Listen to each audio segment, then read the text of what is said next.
J'ai décidé de suivre Jésus-Christ. J'ai décidé de suivre Jésus-Christ. Au son retour, au son retour.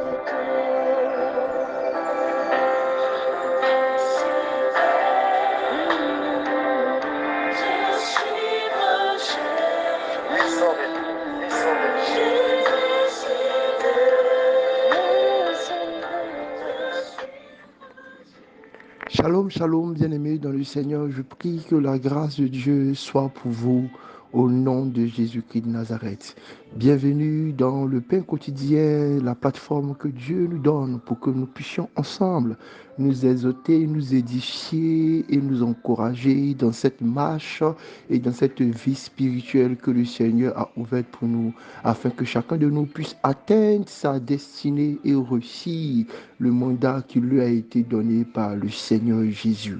Nous sommes dans le mois de janvier et le Seigneur a bien voulu nous inspirer le thème enfant du jour qui est tiré du livre de 1 Thessaloniciens 5, verset 5.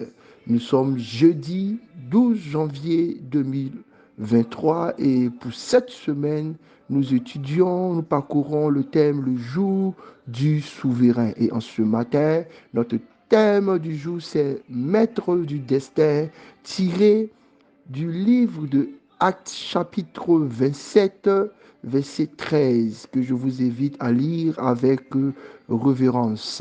Lisons ensemble la parole de l'Éternel. Seigneur, ta parole est vérité, sanctifie-nous par la vérité. Un léger vent du sud vint à souffler.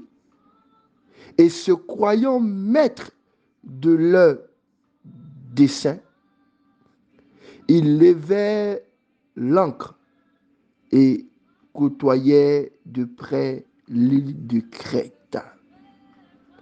Amen. C'est l'histoire qui raconte un peu le voyage que Paul et les autres prisonniers romains qui étaient avec lui devaient faire pour se présenter à Rome pour être jugés. Et pendant ce trajet entre la ville d'où ils avaient été pris jusqu'à Rome, il fallait traverser différentes mers et parcourir différents ports. Et dans ce court témoignage, la Bible nous raconte que Paul avait averti les pilotes et tous ceux qui étaient dans le bateau, leur disant ceci, je vois que le temps est un peu pas propice, il faut essayer de reporter notre trajectoire. Mais ils se sont assis, ils ont consulté les pour et les contre. Sûrement, ils ont calculé le nombre de vivres qui leur restait. Seulement, ils ont lu la lettre de mission qui leur a été donnée par les généraux pour arriver à une telle période. Sûrement, ils ont regardé les conditions et les avantages de quitter ou de rester sur le port dans lequel ils étaient et ils ont décidé de se mettre en route. Bien-aimés, ces personnes qui décident d'aller, malgré les signaux de vent difficiles, malgré les circonstances, malgré les situations défavorables, et qui prennent le chemin, c'est quelque chose que nous voyons nous-mêmes dans notre propre vie, dans notre marche avec le Seigneur. On ne peut pas tirer la conclusion de dire que cela est mauvais ou que cela n'est pas mauvais. Parce que devant les épreuves, il faut foncer ou il faut se résigner. Devant les montagnes, il faut gravir ou il faut détruire. La décision que nous prenons devant chaque situation de notre vie,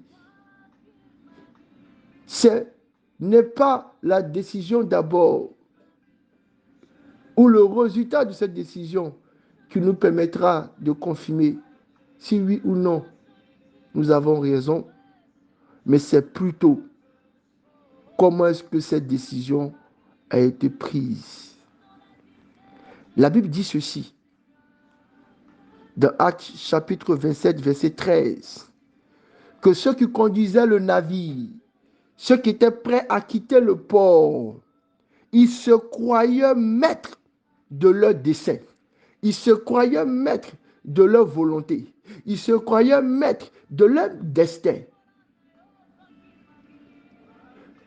Au début de cette année, quand nous prenons des résolutions, nous nous croyons maîtres de nos desseins.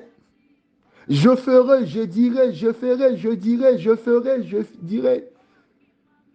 Et nous le faisons en nous établissant comme maîtres de nos desseins, de nos désirs, de nos volontés, mais aussi en nous établissant maîtres de notre destin. Bien-aimé, l'Éternel est souverain. Dieu est souverain dans le jour. Et c'est lui le vrai maître du destin de chacun d'entre nous. Je ne sais pas comment est-ce que tu as pris tes résolutions en ce début d'année. Je ne sais pas comment est-ce que tu prends des décisions chaque fois que tu es confronté à des différents problèmes. Mais si tu le fais pensant que tu es maître de tes desseins, pensant que tu es maître de tes destins, de ton destin, pendant que tu es maître de ta volonté, bien-aimé, tu risques d'avoir un trajet difficile. C'est pourquoi j'aime à dire à mes frères, la Bible déclare que nous marcherons dans le feu. Mais la Bible aussi nous apprend que nous ne devons pas marcher dans n'importe quel feu. Si c'est l'orgueil, si c'est la passion démesurée, si c'est l'ignorance, si c'est le péché, si c'est l'envie, si c'est le conflit, si c'est tout ce qui n'est pas bon dans le cœur, si tout ce qui crée la confusion, si c'est tout ce qui est loin du dessein de Dieu qui te pousse à agir, malheureusement, l'échec sera consommé. Et pour ces gens du navire, heureusement qu'il y avait encore Paul dans le navire. Un petit vent léger est devenu un vent violent. Pendant que tu prends tes décisions cette année, pendant que tu fais tes projets cette année, il y a un petit vent léger, il y a un petit signal, il y a des petits signaux, il y a des choses, il y a des petites paroles, il y a des petits indices que Dieu dépose pour t'aiguiller. Je prie au nom de Jésus que nos décisions se prennent en consultant Dieu.